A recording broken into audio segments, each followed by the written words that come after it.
Hello friend, welcome back to Toyota Maintenance YouTube channel. You are looking here with me on 2013 Toyota Highlander Limited. It's a four-wheel drive version. It has that V6 engine and I'm performing a lot of inspections. One of them needs to be engine air filter. If you want to see how it can be done, stay with me in this video. Engine air filter air box is located right here. You are looking at it, and in order to open it and see the engine air filter, I always clean it a little bit, right? That the dust and dirt doesn't fall everywhere inside. And then I need to undo two 10mm bolts. One of them is here, right? It's loosened, and the other one is on the back.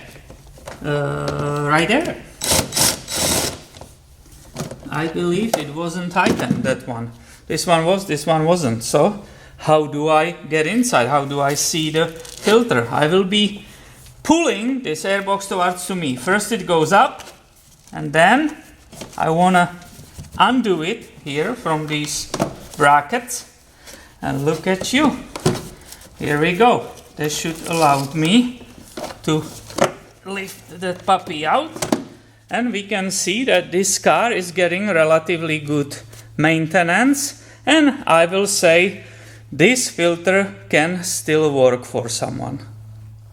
In other words, I believe this doesn't have to be replaced. What I can do immediately, right, I can take it to my garbage can, the physical dirt chunks, they nicely fall out.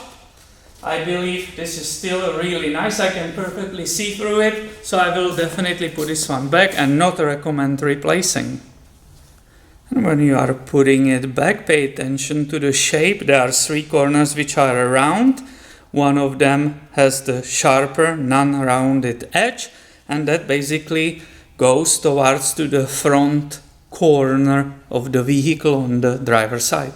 And obviously the installation is the reverse of what we just did, right?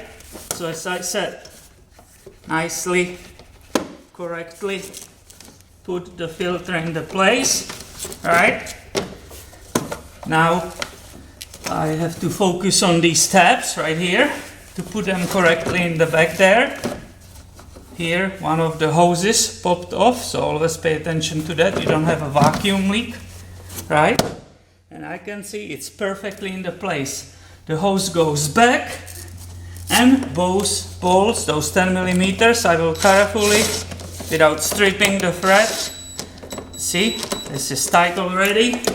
The back one, nice, right? I don't want to strip it, and I'm done. This is all finished. Wasn't this easy? So my friend, make sure you are subscribed to this channel, because I will have way more videos coming your way very soon.